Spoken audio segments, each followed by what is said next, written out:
We knew that Battlefield 5 was going to be taking its own spin on the war, but from this weapon list I noticed that some are from BF1 as expected, because in World War II a lot of the weapons were reused, especially by the British, and conveniently Britain feature in the launch of the game, the other being Germany. Two factions at launch mean that there is not much variety, but like Dan Minigun pointed out to me, that could be due to the customization system, which will require a lot of work, so they don't want too many factions at launch.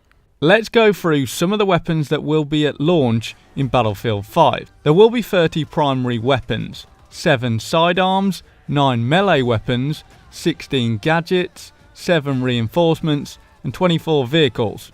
That's a lot of vehicles, which is a good thing. First, let's count how many weapons are returning from BF1.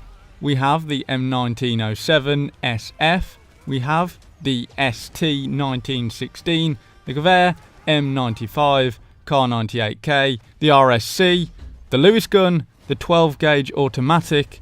That's already 7 guns that have been brought back. So really, we are only getting 23 new weapons. And also, these weapons are mostly just variations of weapons already seen in BF1. And the weapons aren't what I wanted to see for the most part. I wanted to see more iconic weapons at launch. There is a reason why no one has told the untold stories or done another take on World War II. That's because nobody wants to see that. I wanted to see the American faction, Germany, which we have, and the Russians, because these factions have far more interesting weaponry.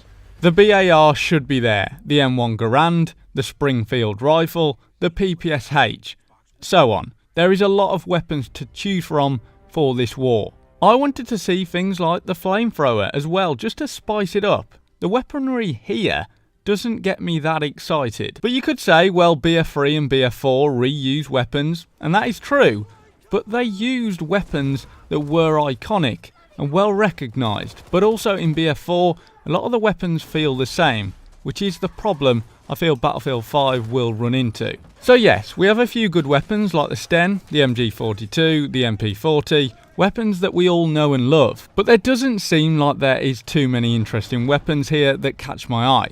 The list doesn't seem very inspired, like I said, a small portion of them are exactly the same weapons from BF1, and the others are very close to weapons we have already used. It's just not exciting. I just expected more, I guess. Now for the gadgets. There are a few good ones here, especially the Sturm pistol, which I had to look up, but it was the Germans' attempt at giving every infantryman an anti-tank gun. That does look very unique.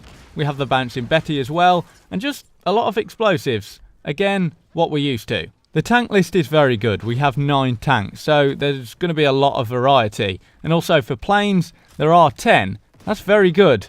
But why wasn't more emphasis placed on the thing that Battlefield players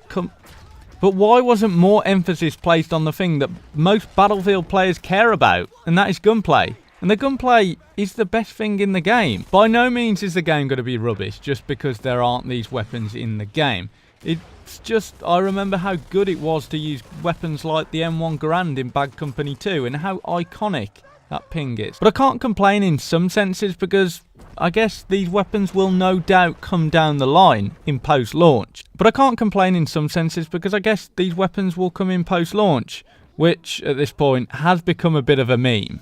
What are your thoughts though? Do you think that we have a good variety of weapons in the base game? Or are you like me and think that there needs to be more iconic weapons in the base game that reflect the war that we know? Let me know your thoughts in the comment section down below. If you're new, subscribe and make sure to click that bell icon to stay up to date with my videos. Until next time, have a good one.